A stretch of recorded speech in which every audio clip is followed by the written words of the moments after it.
तर तुला पहिलं एकतर एक काय आपण हे करणार आहोत, कशासाठी सगळं चालू आहे हे सांगतो. की गंधर्व कला मंच आमच्या संस्थेचा हा 7वा वर्धापन दिन आहे. तर आम्ही ठरवलं की 7 दिवस काहीतरी वेगवेगळे कार्यक्रम करूयात. आणि दादागिरी नावाचं सेशन हे आम्ही एक मुलाखती माझं अशी एक संकल्पना आहे की प्रत्येक जण त्याच्या त्याच्या क्षेत्राचा दादा असतो आणि त्याच्या त्याच्या क्षेत्रात दादागिरी चालू असते. तर मग अशा वेगवेगळ्या दादांना घेऊन आम्ही त्यांचा एक प्रवास, त्यांचं एक कसं सगळं जडणघडण आहे हे सगळं जाणून घेण्याचा प्रयत्न केला. तर दुसऱ्या वर्धापन दिनाला आम्ही 1-2 कार्यक्रम केलेले, त्याच्यानंतर मध्ये एक दुसरं सेशन केलं. पण माझ्या मते इतकं व्यवस्थित प्लॅन करून किंवा माझ्या मते दादागिरी ह्या पर्वातले सगळ्यात एक्सक्लुझिव्ह आजचा इंटरव्ह्यू असेल आणि तो तू असल्याने तो आणखीन एक्सक्लुझिव्ह होईल अशी मला तरी अपेक्षा आहे.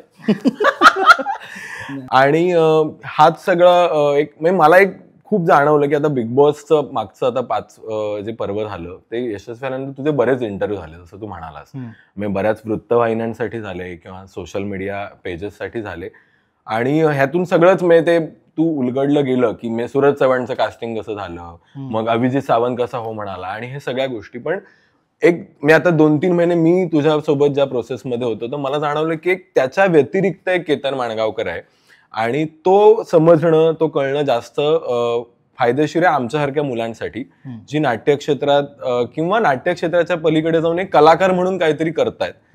तर मला ती सगळे ते जे सगळे गुंते एक सामान्य माणूस आमच्यासारखाच की एक सामान्य घरातून आलेला ज्याची काही खूप अशी बॅकग्राऊंड नाही आहे ह्या क्षेत्राशी निगडीत, तो सध्या मराठीतले किंवा भारतातले सगळ्यात महत्वाचे रियालिटी शोजचं डिरेक्शन करतोय.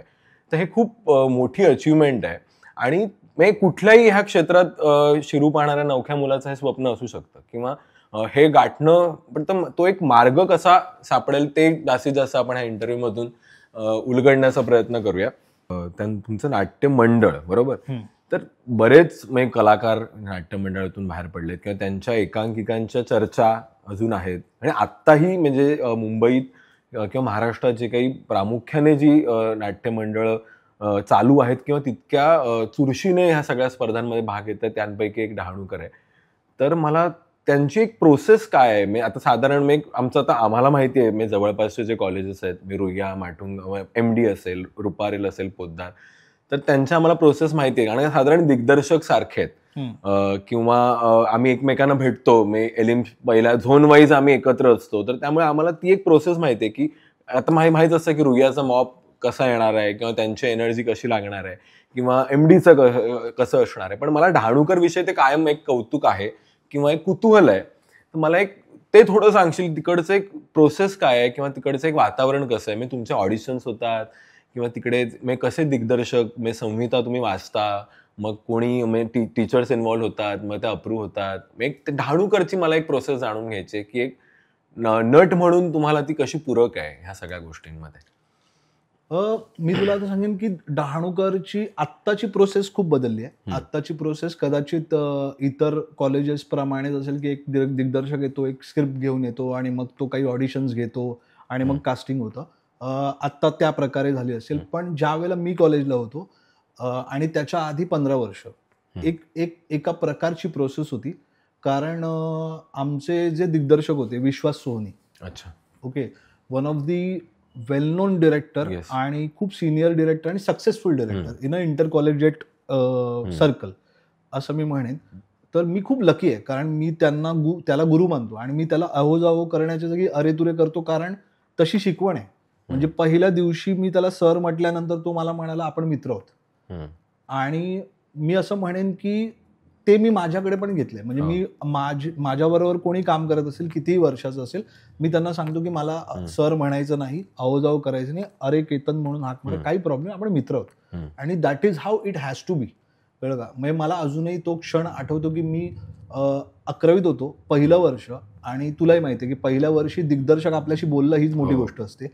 तर तो मला नाटक बघायला घेऊन गेला होता आणि विक्रम गोखले भेटले होते आणि मी मागे उभं राहिलो कारण आपण कसं जाणार. तर तो विक्रम गोखले बरोबर बोलत होता आणि विक्रम गोखलेंनी माझ्याकडे बघितलं की हा कोण आहे असं. तर त्याने माझी ओळख करून दिली. अरे विक्रम, हा केतन माणगावकर माझा मित्र. आणि मी तुला निनाद सांगतो की त्या दिवशी ना मला असं वाटलं की आता मी या माणसासाठी काय करेन. कारण विक्रम गोखलेंना तो असं म्हणू शकला असं की हा माझ्या नाटकातला मुलगा आहे किंवा हा स्टुडंट आहे किंवा काहीतरी आहे. हा माझा मित्र केतन. आणि ते तेव्हापासून ते पुढची 5 वर्ष जोपर्यंत मी कॉलेजमध्ये होतो आणि त्याच्या पुढची आत्ता इतकी वर्ष ते नातं तसंच आहे की माझ्याकडून तो माझा गुरु आहे, मी त्याच्या पाया पडतो, सगळं तो मला मित्र म्हणून हाक मारतो. आता प्रोसेसबद्दल मी तुला असं सांगेन की प्रोसेस आमच्या वेळेला अशी होती की चंद्रकांत कुलकर्णी असं म्हणायचे की डहाणूकर ही विश्वास सोनीची फॅक्टरी आहे. कारण डहाणूकर मधून ज्या प्रकारचे आर्टिस्ट बाहेर पडलेत, मग तो समीर चौगुले असू दे, पुष्कर श्रोत्री असू दे, अनिकेत विश्वासराव असू दे. आता ही झाली ऍक्टर्स मंडळी किंवा मानसी कुलकर्णी असू दे आमच्या वेळेला, राहुल पेठे असू दे, उदय नेने असू दे, ही सगळी ऍक्टर मंडळी आहेत ना, म्हणून लोकांना माहिती आहेत. पण त्याचबरोबर ना वेगवेगळे दिग्दर्शक बाहेर पडलेत, लेखक बाहेर पडलेत, लाईट्स करणारे बाहेर, कॅमेरामॅन बाहेर पडलेत. आता मी रियालिटी शो करतो, माझा नाटकाशी तसा डिरेक्ट संबंध नाही. सो असे बरेच लोक आहेत जे आहेत ते त्या फॅक्टरीतून बाहेर पडलेत. आणि त्या फॅक्टरीमध्ये सगळ्यात मोठी गंमत होती इम्प्रोव्हायझेशन्स. तू जे मला विचारलंस की स्क्रिप्ट द्यायचे का, कास्टिंग व्हायची का, काही व्हायचं नाही. मी तुला सांगतो की वर्षाच्या सुरुवातीला 60-70 लोक असायचे, मॉब असायचा ज्याला आपण मॉब म्हणतो. इतर कॉलेजमध्ये मॉबला खूप असं काय म्हणतो ना, साईड गोष्ट म्हणून वापरली जाते की साईड ऍक्टर्स आहेत, त्यांना चेहरा नसतो. बरोबर. पण डहाणूकरमध्ये मॉबला चेहरा असतो. आणि तो कसा असतो मी तुला सांगतो की 50-60 मुलं येतात ज्यांना कॉन्फिडन्स पण नसतो स्टेजवर उभं राहायचा. मलाही नव्हता, वक्तृत्व स्पर्धा वगैरे केलंय, पण नाटकासाठी असं उभं राहायचं आणि डायलॉग म्हणायचं वगैरे काय माहिती नव्हतं. म्हणजे त्या सुरुवातीच्या ज्या चुका असतात की आपण उभं राहतो आणि पाठ करून उभं राहतो ना, पाठ करतो किंवा बाहेर बघतो वगैरे असं. तर तिकडे स्टेज आखण्यापासून म्हणजे बेंचेस उचला, आमच्याकडे काय ऑडिटोरियम वगैरे प्रकार नव्हता, नंतर झाला. तर वर्गातले बेंचेस उचला, केर काढा, कळलं, आणि सगळ्यांनी सगळं करायचं, सिनियर ज्युनियर सगळ्यांनी सगळं करायचं की केर काढायचा. मग त्याच्यानंतर व्यवस्थित खडूने स्टेज आखायचा. ओके, त्याच्यानंतर मग इम्प्रोव्हायझेशनला सुरुवात करायची. आणि इम्प्रोव्हायझेशन म्हणजे काय, ते एक विषय किंवा एक वाक्य किंवा काही, म्हणजे मग कधी कधी काय म्हणतो ना, डोक्याला चालना देण्यासाठी किंवा आपल्याला काहीतरी वेगळं करायला म्हणून आम्हाला तो ऍड्स बनवायला सांगायचा की तो म्हणायचा चल आता मी एक प्रोडक्ट देतो, कोलगेट, तुम्ही कोलगेटची एक ऍड बनवा. टीव्हीवर पाहिलं नाही, तुमचं इंटरप्रिटेशन. मग आम्ही जिंगल्स बनवायचो. मग आमच्यात काही संगीतकार तयार झाले. म्हणजे आता एक नावाजलेलं नाव आहे जे खूप सिरियल्सचं बॅकग्राऊंड स्कोअर म्हणा, टायटल स्कोअर करतात, समीहन म्हणून. म्हणजे राहुल काळे आहे, तेजस काळे आहे, हे सगळे तसेच आमच्याकडून तयार झालेत की अरे जिंगल देऊया, मग तिथे काहीतरी बनवूया. मग त्याच्यातून एक कवी निर्माण झाला, लेखक निर्माण झाला. आणि सुरुवातीचा जवळजवळ 1 महिना हेच चालायचं. आम्हाला माहिती नसायचं की काय विषय एकांकिकेचा, यावर्षी एकांकिका कशावर होणार आहे, काय होणार आहे, काही माहिती नव्हतं. संहिता नाही, काही नाही. आणि मग जेव्हा वेळ यायची की आता तोंडावर आली परीक्षा, त्यावेळेला त्या महिन्याभराच्या इम्प्रोव्हायझेशनमध्ये ज्यांनी खरंच चांगलं परफॉर्म केलंय, कळलं, मग तो सिनियर असू दे, ज्युनियर असू दे, कोणीही असू दे, आणि जो त्या रोलला साजेसा आहे त्या व्यक्तीला रोल मिळायचा. मग तो कोणी असो, काय फरक नाही पडत. मग कदाचित असं असू शकतं की निनादला गेल्या वर्षी बेस्ट ऍक्टर मिळालंय पहिलं, म्हणूनच त्याला परत कास्ट करायचंच नाही. मग केतनला पण घेतलं तरी चालेल, कारण केतन त्या रोलला जातो. आणि गेल्या महिन्याभरात त्याने, म्हणजे जसं आपल्याकडे क्रिकेटमध्ये व्हायला पाहिजे होत नाही की डोमेस्टिकमध्ये चांगला खेळला म्हणून त्याला इंटरनॅशनल मध्ये घेतलं, असं नाही. आपल्याकडे काय, विराट कोहली 6व्या स्टंपचा बॉल खेळतोय, तो आउट होतोय तरी त्याला ठेवतातच. कारण एक काय तशी एक लिगसीचा प्रश्न आहे. सो प्रोसेस वाईज ती आहे की इम्प्रोव्हायझेशन, आणि त्याच्यातून तुम्हाला काय करायचे ते करा. मग तुम्ही डान्स करा, तुम्ही स्लोगन्स बनवा, तुम्ही ॲड्स बनवा, तुम्ही त्याच्यातून बनवा. आणि बऱ्याचदा असं झालंय की आमच्या इम्प्रोव्हायझेशन मधले तसेच्या तसे सीन एकांकिकेत ठेवले ॲज इट इज. सो त्यामुळे मी तुला असं सांगेन की काय फायदा झाला सगळ्यांनाच. म्हणजे मग तो आज मला दिग्दर्शक म्हणून होतोय, काहींना ऍक्टर म्हणून होतोय. आज समीर जे हास्यजत्रेत करतोय, तर ते मी कॉलेजमध्ये बघितलंय की तो आम्ही जेव्हा यायचो ते आम्ही पण दमलेलो असायचो, आम्हाला पण एक इन्स्पिरेशन मिळावं, मजा यावी. कारण ते पण मित्रासारखंच, परत सिनियरचं नाहीये प्रकरण, मित्रासारखंच. तर तो येऊन ना काहीतरी करून दाखवायचा. आणि आमचं असं अरे बापरे, हे आपण कधी करणार, हे आपल्याला कधी जमणार, ह्या एवढ्या लेवलची कॉमेडी आपल्याला जमेल का. आणि तो म्हणायचा अरे काय नाही रे, रिहर्सलनी होतं रे, आम्ही पण रिहर्सल करायचो, आज इतकी वर्ष करून करून ते होतंय. हा कॉन्फिडन्स दिला जायचा. त्यामुळे वातावरण ना खूप वेगळं होतं की म्हणजे असा एक कॉन्फिडन्स दिला जायचा की सगळ्यांना सगळं जमेल, आणि तो कॉन्फिडन्स घेऊन पुढे सगळेजण निघालेत. आणि स्क्रॅच पासून आपण उद्या काय म्हणू ना, आपण राजमहाल बांधू शकतो स्क्रॅच पासून, असा एक कॉन्फिडन्स. म्हणजे आम्ही ते म्हणायचोच की आमचं स्लोगन होतं ते एकांकिका स्पर्धेत, अनहोनी को होनी कर दे विश्वास सोनी. तर ते स्लोगन ना ते आमच्या बाबतीत पण लागू झालं की आता काय कोणी असं सांगितलं ना की अरे हे नाही रे, हे इम्पॉसिबल आहे, मग तू घरी जा, अभि डहाणूकर का आदमी आहे, अभि करके दिखाय, असं ते आहे. पण तुझा एक कल कुठे होता? म्हणजे तुला आधीपासून ऍक्टिंगच करायची होती किंवा तुला वाटत होतं नाही मी दिग्दर्शन करणार? म्हणजे त्या एक प्रोसेस मध्ये तुझं पहिल्यापासून काय होतं? त्याची एक इंटरेस्टिंग गोष्ट आहे, मी ती कोणालाच सांगितली नाहीये. मी खरं सांगू तुला तर मला पण ऍक्टर व्हायचं होतं, सगळ्यांना ऍक्टर व्हायचं असतं, सगळ्यांना चमकोगिरी करायची असते, आणि ना मला पण ऍक्टर व्हायचं होतं. आणि मी ना ऍक्टिंग करत होतो, चांगलं आणि बरी करत होतो. मला उत्तेजनार्थ वगैरे पारितोषिक दिलेलं परीक्षकांनी, आणि त्यांनी मला फॉल झोप दिले की तू एक उत्कृष्ट ऍक्टर होऊ शकतो. म्हणजे माझे मित्र मला म्हणायचे की त्यांनी तुला चुकीचं उत्तेजित केलंय उत्तेजनार्थ पारितोषिक देऊन. तर मला असं व्हायचं की जर उत्तेजनार्थ मिळालंय तर आपल्याला बेस्ट ऍक्टर पण मिळू शकतो ना. आपण आता त्या पायरीवर चढलोय, म्हणजे असं बोला ना, पायरीवर हा म्हणजे, किंवा आपण म्हणू ना प्लॅटफॉर्मवर आलोय, आता ट्रेन चढायची. अगदीच प्लॅटफॉर्मवरच नाही, स्टेशनच्या बाहेर उभे तर कोण कुत्र विचारतंय. तर तसं नाही. तर ऍक्टर तसा मी बरा होतो. बरं, उच्चार चांगले होते, त्याच्यावर काम करत होतो, पाठांतर चांगलं होतं, कॉमेडीचा सेन्स चांगला होता, तर करायचो, बरं काम करायचो. पण काय होतं ना की माझ्यापेक्षा ग्रेट ऍक्टर्स ऑलरेडी होते आमच्या ग्रुपमध्ये.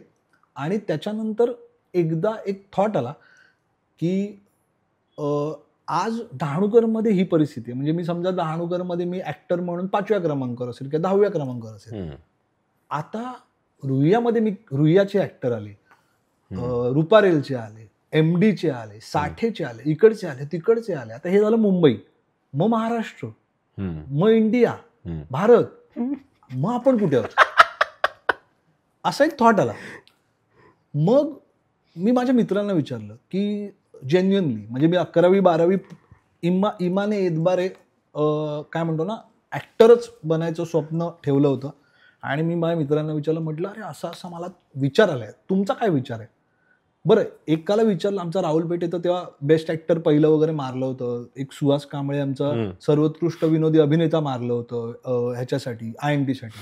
ते बक्षिसं मिळवलेले लोक, म्हणजे पेडेस्टलवर बसलेले लोक, ऑलिम्पिकचं मेडल घेतलेले लोक, त्यांना आपण गल्लीत मॅरेथॉन धावणारा माणूस विचारतोय की काय करायचं रे, तुला काय वाटतं? तर तेव्हा त्यांनी ना, मला असं वाटतं ना आयुष्यात तुमच्याकडे काय पाहिजे ना, तर खरे मित्र पाहिजे, खरं बोलणारे मित्र पाहिजे. कारण मी तुला सांगतो, मी खूप माणसांचं नुकसान होताना बघितलं वेगवेगळ्या क्षेत्रामध्ये, की ज्यांना काही येत नसतं पण त्यांच्या आजूबाजूचे लोक ना त्यांना चढवत असतात.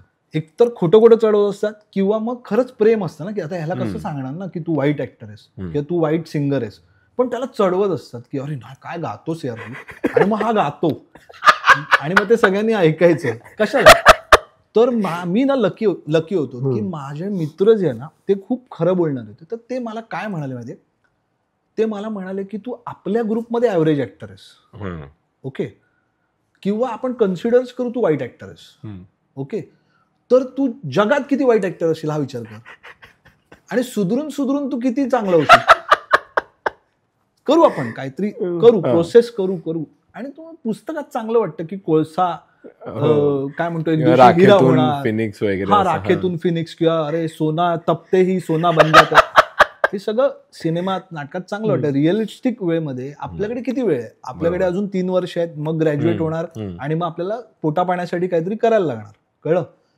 म्हणजे निदान वडापाव मिळतील, विकत घेता येतील, एवढे तरी आपल्याकडे पैसे असले पाहिजे. हा, कारण काय तेव्हा स्पॉन्सर नव्हते ग्रॅज्युएट वडापाव, तर तेवढे तरी पैसे असायला पाहिजे ना. म्हणून म्हटलं काय करायचं, तर मित्र म्हणाले की आम्ही जेन्युअनली तुला सांगतो की तुझ्याकडे ना एक डिरेक्शनल पॉइंट ऑफ व्ह्यू खूप चांगला आहे.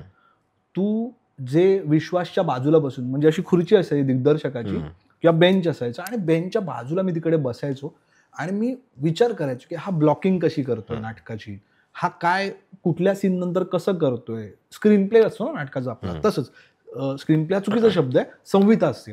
सो कसं हा करतोय, बांधणी कशी करतोय, काय हा त्याला असं का म्हणाला, असं वाक्य असं घे, हा सूर असा लाव, हा मी विचार करायचो आणि मला पण काही गोष्टी सुचायच्या, मी सल्ले पण द्यायचो.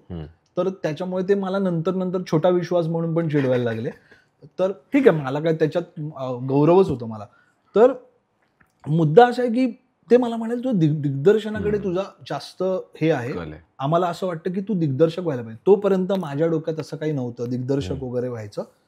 मग मी विचार केला की यार हे चांगलं आहे, कारण दिग्दर्शक जो आहे ना ती सगळ्यात वरची पोस्ट आहे ना, कळलं, म्हणजे काय टेन्शन नाही आपल्याला. म्हणजे आपण मस्त, मी इमॅजिनच करायला लागलो की एक दिवस मी पण असं विश्वासासारखा खुर्ची टाकून बसलोय आणि माझ्यासमोर मुलं आहेत आणि मी त्यांना सांगतोय तू इथे उभं राहा, असं उभं राहा, असं वाक्य म्हण, असं जे मला करायचं ते आवडायला लागलं.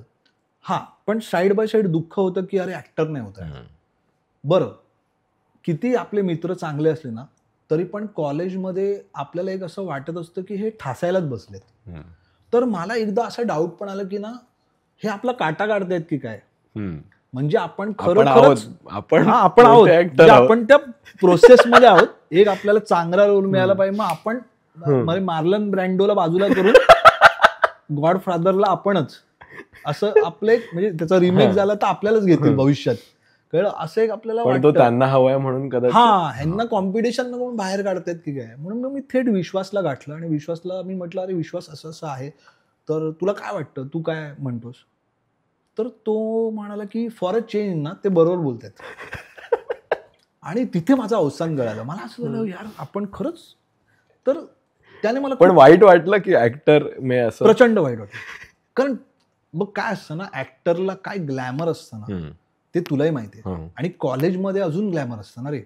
काय होतं, आपण कॅन्टीन मध्ये जातो, मग लोक आपल्याला ओळखतात, 4 मुली आपल्याला ओळखतात, 4 मुली प्रेमाने येऊन बोलतात, नाही तर कोण कोण कुठल्या मुलाला कोण किंमत देत नाही, तुला माहिती. ते करण जोहरच्या पिक्चर मध्ये दाखवतात किंवा अजून कुठल्या पिक्चर मध्ये दाखवतात. हा, बाकीचे सारे बाजूला वारे, असं पारलत नाही होऊ शकत. हा, बाकीचे सारे बाजूला वारे, आला रे आला राजा, असं काही नाही. हा, फार फार तर आया आहे राजा लोगो रे लोगो असं करून आपलं काहीतरी हसं करतील. हिरो प्रत्येकाला बनायचे रे, त्या फेम पाहिजे प्रत्येकाला. कोण जर म्हणत असेल ना की नाही नाही मला नको ते सगळं, हे सगळं मला खोटारडेपणा वाटतो, कळलं का. कारण मी या साध्या विचारायचं की साधी राहणी उच्च विचारसरणी ही चांगली गोष्ट आहे, पण उच्च विचारसरणी आणि उच्च राहणी पण असू शकते, त्याला काही प्रॉब्लेम नाही आहे, म्हणजे तुम्ही असायला पाहिजे. सो त्याने जेव्हा मला सांगितलं ना तेव्हा मी खूप अपसेट झालो. पण त्याने मला एक खूप छान गोष्ट सांगितली आणि मला ती इथे सांगावीशी वाटते, कारण ही गोष्ट म्हणजे हा जो काही संवाद आपला सुरू आहे तो जर नाटकातली मुलं बघणार आहेत ना तर त्यांनी ही गोष्ट घ्यायला पाहिजे लक्षात, आणि निगेटिव्हली नाही पॉझिटिव्हली घ्यायला पाहिजे. काय आहे ना, आपण स्वतःला ओळखलं पाहिजे. मला असं वाटतं की माणूस म्हणून ना आपण स्वतःचा चेहरा कधीच बघत नाही. म्हणजे मी कधीच माझा चेहरा बघू शकत नाही, तू तुझा चेहरा बघू शकत नाही. आपल्याला दुसऱ्या गोष्टीचा आधार घ्यायला लागतो. आयदर पाण्यात आपण प्रतिबिंब बघू शकतो किंवा आरशात प्रतिबिंब बघू शकतो, कळलं. सो किंवा फोटो काढू शकतो आपण डिरेक्टली. जसं आज तू माझा चेहरा डिरेक्टली बघू शकतो तसं मी नाही बघू शकतो. सो तसंच ना आपण एक्झॅक्टली काय आहोत ना बऱ्याचदा आपल्याला स्वतःला कळत नाही किंवा आपण कुठपर्यंत पोहोचलोय. सो त्यावेळेला ना समोरचा कोणतरी एक मार्गदर्शक, गुरु, मित्र कोणतरी पाहिजे. आणि तेव्हा मला विश्वास सोनीने एक गोष्ट सांगितली की तो मला म्हणाला की केतन तू कितीही चांगला ऍक्टर असशील ना तरी पण आत्तापर्यंत जितकी वर्ष नाटक, सिनेमा, सिरियल काही झालं, एकतर खूप चांगला दिसायला असशील ना देखणा तर तुझं करिअर होईल, किंवा अत्यंत वाईट असशील. कारण अत्यंत वाईट म्हणजे काय ना, तर लोकांना रिलेटेबल वाटतो की अरे हा माझ्यासारखा आहे रे तरी पण हिरो झाला. तर मी तर नावं घेत नाही, कारण मग नाही तर मग असं होईल की मी त्यांना वाईट बोललो बिचाऱ्यांना दिसायला. ते आपले आहेत बरेच ऍक्टर आहेत की जे एवढे काही ग्रेट नाहीत दिसायला पण ते आज टॉपला आहेत कुठल्याही भाषेत. का तर लोकांना काय वाटतं ना, अरे हा आपल्यासारखं एक तर ह्या टोकाला पाहिजे किंवा त्या टोकाला पाहिजे. सो प्रॉब्लेम कोणाच्या ना मध्ये दिसतात ते ना, मध्ये असतात ते. तर मला असं वाटतं की मी मधलं आहे, मी फार ग्रेट पण दिसत नाही, मी फार वाईट पण दिसत नाही. अशा लोकांचं मरण काय होतं ना, अशा लोकांना कुठले रोल मिळतात? हिरोईनचा भाऊ, हिरोचा भाऊ, हिरोचे 4 मित्र, त्यातला चौथा मित्र, तिसरा मित्र, दुसरा मित्र, काहीतरी असं. किंवा फार फार तर सस्पेन्स सिनेमामध्ये सुरुवातीला एका मुलाचा खून होतो आणि मग हिरो अख्खा पिक्चर शोधतो कोणी याचा खून केला. तर तो जो सुरुवातीला मेलेला माणूस आहे ना, त्याचा रोल मला मिळाला असता. तर मला माझे डोळे उघडले आणि मला कळलं की तो काय म्हणतोय. बरं, ते वाईट आहे का असं माझं म्हणणं नाही. ते साईड रोल करणारे ऍक्टर्स पण आज बरेच सक्सेसफुल आहेत, ते बरंच त्यांचं करतायत, ते अँबिशन ठेवतात की कधीतरी मी मेन रोलला येईन. चांगली गोष्ट आहे, पण मला ते करायचं नव्हतं. एकतर मला मेन रोल करायचा होता, नाही तर मला अभिनय करायचा नव्हता. I was very clear about it. Simple. आपलं मधलं काय नकोय आपल्याला, जे आहे ते टॉपला जायचं, नाही तर नाही. मग मला असं वाटलं, मी त्याला विचारलं की तुला काय वाटतं, दिग्दर्शक म्हणून मी कुठे दिसतोय तुला? तर तो मला म्हणाला, आधी एक एकांकिका डिरेक्ट करून दाखव, मग आपण बोलू. त्याच्या पुढच्या वर्षी म्हणजे मी FY BCom असताना अस्तित्व विनोदी एकांकिका स्पर्धा असते, बरोबर, आणि तिथे मी एकांकिका डिरेक्ट केली, स्वतःच लिहिली, स्वतः डिरेक्ट केली आणि ती फायनलला गेली. विनोदी एकांकिका. हा, विनोदी एकांकिका, धमाल स्लॅपस्टिक, वेडेपणा म्हणजे वेडाचा बाजार आणि काय पंचेस आणि सगळं म्हणजे, पण त्याच्यात पण कथा आहे सगळं, आणि मीच लिहिली, मीच बसवली, काम पण केलं त्याच्यात. आणि ती एकांकिका फायनलला गेली आणि आमच्यावर खूप कधी SY ला नाही, FY BCom FY 13वीत असताना. आणि तेव्हा मला विश्वास येऊन माझ्या खांद्यावर हात ठेवून मला म्हणाला की एकांकिका बसवणं हीच मोठी गोष्ट आहे, खूप कठीण गोष्ट आहे, आणि ती बसवून तू फायनलला आणलीस ना म्हणजे तू दिग्दर्शक आहेस. पण एक गोष्ट आयुष्यात लक्षात ठेव, कुठलंही बक्षीस हा उत्साह वाढवतो, प्रगती करत नाही. सो हाने उत्साह वाढव, आता जे झालंय ना त्याने उत्साह वाढव, आणि आता आजपासून तू दिग्दर्शक आहेस हे लक्षात ठेव. आणि त्या दिवशी मी ठरवलं की मी अभिनेता नाही आहे, मी दिग्दर्शक आहे. बरं, त्याच्यानंतर मी काम केलं, असं नाही की मी एकांकिकेत ऍक्टर म्हणून काम केलं. आम्ही एका भीतीची गोष्ट नावाची एकांकिका केली, त्याच्यामध्ये माझा 3 जणांचा रोल होता, त्यातला मी एक ऍक्टर होतो, ज्याला बक्षिसं मिळाली, सगळं झालं. पण आय वॉज व्हेरी क्लिअर की मी दिग्दर्शक आहे आणि ह्याच्या पुढे मी दिग्दर्शक होणार. मला आता बरेच किस्से आणि गमती अशा घडतातच, आणि आता तू काम पण केलंयस आणि तू बसवलंयस पण आहेस एकांकिका किंवा हे, तर ह्यात काही नाही, म्हणजे मला तर माहिती आहे, पण आता ते सगळे तिकडे सांगण्यासारखे आहेत असं नाही. पण त्यातल्या त्यात काही गमतीशीर किस्से किंवा असं काही एक आठवण किंवा एक काहीतरी फन वेगळंच काहीतरी घडलंय म्हणजे तुझ्या तालमीत किंवा तू बसवत असताना, असं काही किस्सा आहे सांगण्यासारखा? हा, तोच ऑफ कॅमेरा एक नंतर तुम्हाला सांगेन, तो खूप गमतीशीर होता. काय सांगू तुला आता? हा, एक किस्सा मी तुला सांगतो.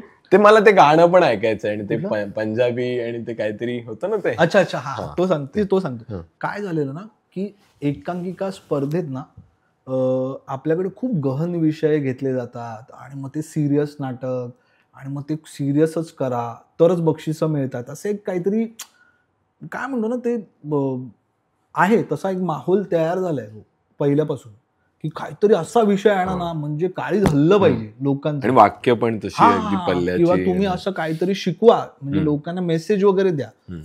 तर मला तेव्हा असं वाटत होतं की ठीक आहे, मेसेज वगैरे सगळं ठीक आहे, पण मुळातच कला, कुठलीही कला ही कशासाठी झाली तर एंटरटेनमेंटसाठी झाली. मजा आली पाहिजे ना, आपल्याला करताना मजा आली पाहिजे, समोरच्यांना पण मजा आली पाहिजे.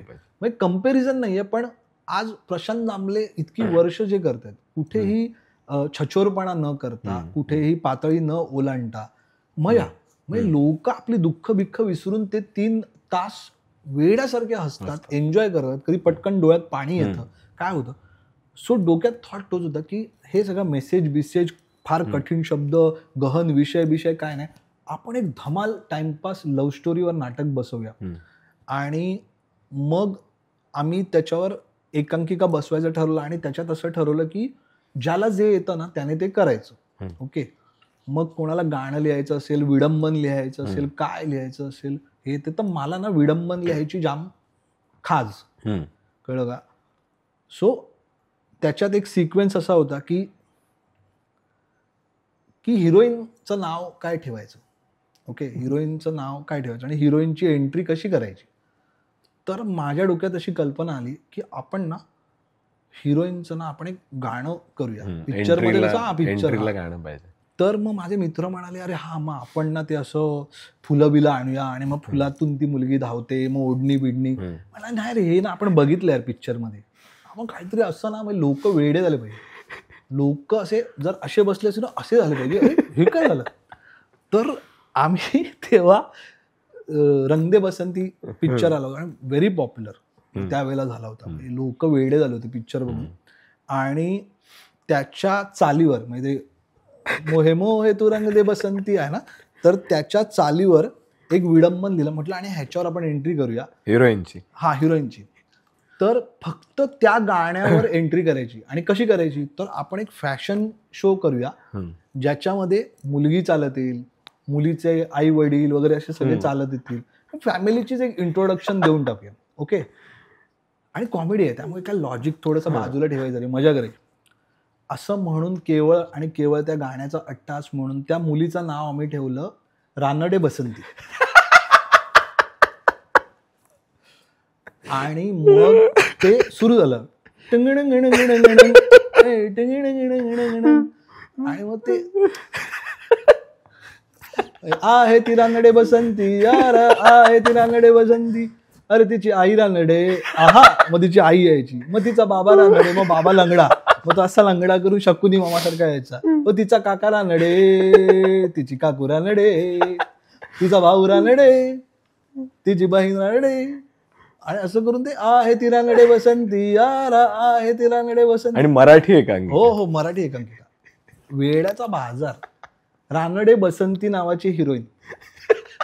आणि ह्या गाण्यावर आणि हे काहीतरी पंजाबी माणूस येऊन गायचा असं काहीतरी किंवा पंजाबी मध्येच कुठून आलं असं काय व्हायचं नाही. काय नाही लॉजिकच नाही. कळलं. म्हणजे इतकं सोपं हे की तो विचारतो, मित्र विचारतो की कोण आहे ती मुलगी, कोण आहे, हा कोण आहे. आणि तो म्हणतो की तुला सांगू का, तिचा विचार जरी केला ना तर मनात ना टुंगुणुंगुणुंगुणुंग होतं. तो मित्र म्हणतो काय होतं, टुंगुणुंगुणुंगुणुंग होतं. तर तू म्हणतो की अरे हे कुठलं म्युझिक आहे, हे मी आयुष्यात कधी ऐकलं नाही सिनेमामध्ये. कळलं का. कारण आतापर्यंत व्हायलिन असतात किंवा काय कुचना गाव सारखं फ्लूट असतं बाबा, असं रोमॅन्टिक असतं ना. हे टुंगुणुंगुणुंग काय. तर तो म्हणतो तुला ऐकायचं काय असं म्हणून तो सुरू करतो. आणि मग आमचा तेजस काळे त्याच्या आवाजात गायचा आणि हिलेरियस. आणि मी तुला सांगतो मी ते अस्तित्व एकांकिका स्पर्धेत पण केलं नाटक. त्याच्यानंतर फॉर अ पब्लिक डिमांड मी आमच्या कॉलेजमध्ये पण केलं ह्याच्यासाठी अॅन्युअल डेला.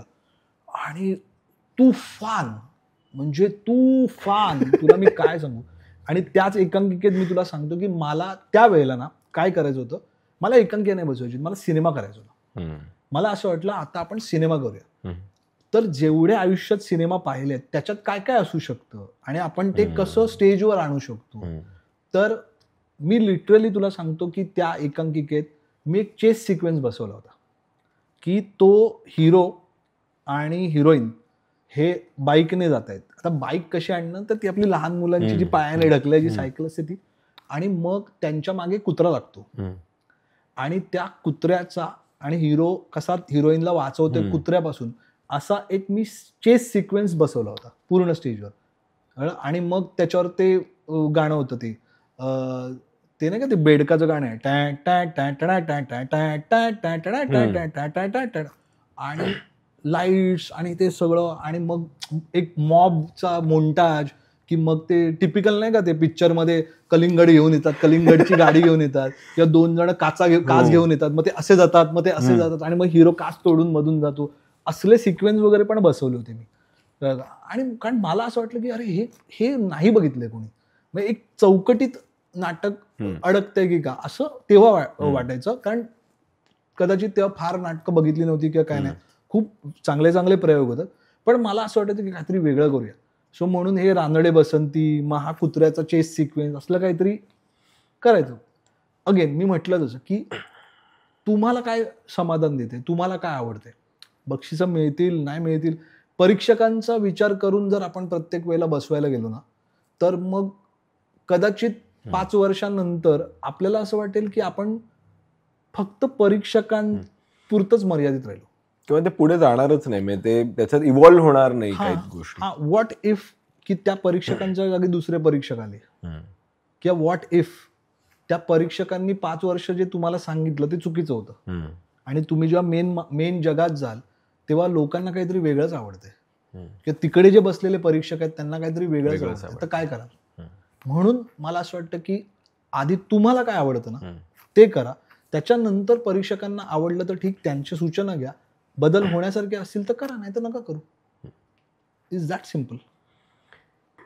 तर मी आता हे सगळं कॉलेजची प्रोसेस झाली, तिथून तू डायरेक्ट एकापेक्षा एक कसं, म्हणजे त्याचं मध्ये काही डायरेक्ट एवढी आणि एकापेक्षा एक माझ्या मते तेव्हा पहिलाच रियालिटी शो असेल मराठीत झालेला, म्हणजे त्याच्या आधी तू काही केलंस टेलिव्हिजनशी निगडीत? काही नाही. मी तुला मी सांगेन ना तुला की मला माझ्या आयुष्यात खूप ऍक्सिडेंटली काही काही गोष्टी घडल्या, किंवा युनिव्हर्स आपल्याला कुठे कुठे घेऊन जातं असं म्हणतं ना, तसंच आहे की आता काय कॉमर्स कॉलेजेस काय कमी होती का, पण डहाणूकरलाच मी का गेलो, तर कदाचित ते एक काय म्हणून विधिलिखित पण असतं आणि मग तुम्ही त्याच्यावर मेहनत करताना तर गोष्टी होत जातात. मी कॉलेजच्या एकांकिका बसवत होतो तेव्हा कुठल्याही कॉलेजमधल्या मुलाला वाटावं तसं मी पुढे जाऊन आपण नाटक दिग्दर्शित करूया आणि मग आपली वेगवेगळी नाटकं असतील, मग त्या नाटकांची पाकिटं मिळतील आणि मग आपण आपला उदरनिर्वाह करू आणि मग पुढे बघू काय करायचं ते. पहिला जो आहे ना तो आहे. पण तेच करत असताना आणि हा तो काळ आहे ना जेव्हा फार मोबाईल अस्तित्वात नव्हते, सोशल मीडिया नव्हतं, इंटरनेट नव्हतं, त्यामुळे जगात काय चाललंय ह्याचं काही फार माहीत नसायचं. तर बऱ्यापैकी आम्ही सगळेच जण ना तो रंग दे बसंती मधला डीजे असतो ना तसं होतं की कॉलेजच्या आत डीजे कोण आहे, म्हणजे कोण, केतन माणगावकर कोण आहे, तुम्हाला भेटायला अपॉइंटमेंट घ्यायला लागेल असं होतं. पण त्या कॉलेजच्या भिंतीच्या बाहेर गेलो ना तर असे हजारो केतन माणगावकर फिरतात प्रत्येक कॉलेजमधून. बरोबर. आणि आमचं तर जॉग्राफिकली असं आहे की ही भिंत मध्ये रस्ता आणि साठे कॉलेज कळलं का. सो ते त्यांच्या पण एकांकिका चांगल्या आहेत, ती मुलं पण सगळी चांगलं करायची, तर कॉम्पिटिशन समोर असं म्हणजे लांब जायला पण नको. सो काय करायचं हे कळतच नव्हतं. बरं सिनियर्स होते, समीर असेल, पुष्कर श्रोत्री असेल, अनिकेत विश्वासराव असेल, उदय नेने असेल, स्वप्नील जयकर म्हणून डिरेक्टर आहेत तो होता, योगेश जोशी म्हणून रायटर आहे तो होता, असे बरेच लोक होते, ऍक्टर्स होते, ऍक्ट्रेस होत्या. तर त्यांना आम्ही विचारायचो की काय करायचं काय नाही, तर ते मार्गदर्शन करायचे. मग ते कुठेतरी ऑडिशनला पाठवायचे, कुठेतरी काहीतरी कोणाचं नाटक बस आहे त्याच्यासाठी पाठवायचे, पण काय सापडे ना, म्हणजे काय समजत नव्हतं. आणि सायमल्टेनियसली बघायचो की कुठल्या तरी रुईया कॉलेजचा मुलगा कुठल्या तरी सिरियलमध्ये दिसणं तर फार काय म्हणतो मी म्हणून नॉर्मल आहे. एकांकिकेतून मुलांनी ऍक्टिंग मध्ये जाणं हे खूप नॉर्मल आहे. पण दिग्दर्शक म्हणून कोणीतरी जातोय किंवा लेखक म्हणून कोणतरी जातोय किंवा साऊंड इंजिनियर जातोय, कॅमेरामन, हे रेअर आहे. कळलं का. जसं मी म्हटलं रियालिटी शो रेअर आहे. तर काय कळत नव्हतं काय करायचं. आणि मला आठवतंय मी शेवटचं वर्ष होतं आणि पुन्हा मी एक डिरेक्ट करत होतो एकांकिका कुठल्या तरी अशाच स्पर्धेसाठी. आणि त्यावेळेला आम्ही एकांकिका बसवत असताना माझा वाया म्हणजे एक आपलं असतं ना नाटकाचा ग्रुप असतो, तर सगळेजण भेटतात, आपण चर्चा करतो, हे करतो. तर तसं वाया बरं तोपर्यंत असं झालेलं की काही जण असतात ना तर ते चुका करतात ना की नाटकात एवढं वाहून घेतात की अभ्यासाकडे लक्ष देत नाही, मग नापास होतात. ओके, माझं तसं नव्हतं, मी व्यवस्थित केटी वगैरे नाही आपण व्यवस्थित अभ्यास करून पास व्यवस्थित झालो, सगळं हे होतं. तर काही लोक नापास होतात, मग त्यांना घरून ओरडा पडतो, मग ते काम करायला लागतात. तर तसं माझ्या बॅचचेच असले तरी पण काही लोक आधीच काम करायला लागले, स्ट्रगल. सो एक प्रोडक्शन मध्ये होता, एक एडिटर झाला होता, दुसरा कोणी कॅमेरा म्हणून करत होता. सो हे इंडस्ट्रीमध्ये हळूहळू होते, स्वतः पाय मारायला सुरुवात झाली होती. सो वाया माझ्या मित्राला असं कळलं की एक शो येतोय काहीतरी डान्स शो. ओके, तर टीव्हीवर येणार आहे आणि त्याच्यासाठी एक मुलगा पाहिजे सहाय्यक दिग्दर्शक म्हणून. तर कोण कोण कोण कोण कोण आहे कोण आहे कोण आहे. तर त्याने मला विचारलं की तुला डिरेक्टर व्हायचं आहे ना, मग तू का नाही जात. तर मी म्हटलं सहाय्यक दिग्दर्शक वगैरे मी नाही करणार. मी दिग्दर्शक आहे. म्हणजे कारण अगेन तेच की कॉलेजमध्ये मी गेलो की सगळी ती मुलं मला ज्या ह्याने बघतात ना, रिस्पेक्टने बघतात आणि मग मी असा बसतो आणि मग मी ते एकांकिका बसवतो. मी तिकडे दुसऱ्या दिग्दर्शकाच्या हाताखाली का काम करू. कळलं. तर ती कॉन्सेप्टच नाही ना डोक्यात. आणि ही चूक बरीच मुलं करतात. मी हा का अनुभव मुद्दाम सांगतोय की आपण डीजे कॉलेजच्या आतमध्ये आपण बाहेर नाही होत हे लवकर समजलं पाहिजे. आणि ते मला शेवटच्या वर्षी कळलं. मला आधी कळलं असतं ना निनाद, तर कदाचित ती आधीची 5 वर्ष आहे ना, ती पण मी कुठेतरी असिस्ट केली असते. कारण आपण वर्षभर तर एकांकिका करत नाही. मध्ये खूप फ्री वेळ असतो, त्यात आपण करू शकतो, जी बरीचशी मुलं करतात. तुम्ही काही ना काहीतरी ना, भले तुम्हाला ऍक्टर व्हायचं ना, तरी तुम्ही जाऊन असिस्ट करा. तुम्हाला 4 टेक्निकल गोष्टी कळतील. कॅमेरा कसा वर्क होतो, लाईट्स कशा वर्क होतात. नाटकाला असिस्ट करा, तिथे पण तुम्हाला कळेल. वेगवेगळे सभागृह कळतील की बाबा पुण्याला जो आपण प्रयोग करतो तेव्हा काय करायचं असतं, तिकडे लाईट्स कसे आहे, तिथे कसं आहे. पृथ्वी थिएटरचं वेगळं आहे, हाफ सर्कल आहे समजा, तर पृथ्वी थिएटरला परफॉर्म करताना कसं करायचं, सेट कसा लावायचं, काय, या सगळ्या गोष्टी कशा कळणार. आपण वाट बघत राहायची का की ऍक्टर म्हणून आपण जेव्हा तिकडे जाऊ तेव्हा कळणार नाही. टेक्निशियन म्हणून करा ना. आज मोठमोठे जे ऍक्टर आहेत, रणबीर कपूर असू दे, तो पण असिस्टंट होता संजय लीला बन्सालीला. सगळे ऍक्टर हे म्हणजे आज त्यांचे आई वडील तर सगळे स्टार आहेत. आपण त्यांना हे काही लोक बोलतात नेपो किड वगैरे असं सगळं, ते पण मेहनत करतात त्यांच्या परीने. ते असिस्टंट म्हणून का काम करतात, टेक्निक समजली पाहिजे, सेटचा वावर समजला पाहिजे. मग जेव्हा तुम्ही ऍक्टर म्हणून याल त्याचा फायदा होतो. So back to that topic is वाया ती चौकशी आली. पहिलं मी धुडकावून लावले आणि मग अगेन मी म्हणतो ना, चांगले मित्र असणं गरजेचं आहे, चांगला गुरु असणं गरजेचं आहे. मग मी त्यांना विचारलं आणि त्यांनी मला समजवलं की तू आत्ता फिश टँक मधला शार्क आहेस. कळलं. ह्याच्याबद्दल आमचं काही म्हणणं नाही. आमच्या सगळ्यांमध्ये दिग्दर्शक म्हणून जर कोण चांगला असेल तर तूच आहेस. ते बदलणार आहे का, ते नाही बदलणार. तू उद्या हा समजा शो करून आलास, 3-4 महिन्याचा शो होता, तो करून आलास आणि पुन्हा तू एकांकिका बसवायला लागलास, तर कोण असं म्हणणार आहे का, आता तू सहाय्यक दिग्दर्शक झाला, आता आम्ही तुला किंमत देतो. नाही, तू आमच्यासाठी दिग्दर्शकच आहेस. आता तो दिग्दर्शक आहे ज्याने रियालिटी शो करून आलेला दिग्दर्शक आहे. आता तुझं वजन अजून वाढेल. प्लस घरून जो बांबू पडत होते की कमव, आता कमव ना, आता ग्रॅज्युएशन आलं आणि कमव, तर त्याचं काय, नाहीतर मग बँकेत जॉब कर. हे प्रेशर वाढलं, ते समजावून आलं. असं करून मी तिकडे गेलो आणि त्याची फार इंटरेस्टिंग गोष्ट अशी आहे की मी इंटरव्ह्यूला गेलो. बरं, इंटरव्ह्यू काय असतो मला माहित नाही. ते रिझ्यूम बनवतात, बायोडेटा बनवतात, हे मला माहिती नाही, कारण काय केलंच नाही तर बायोडेटा काय बनवणार.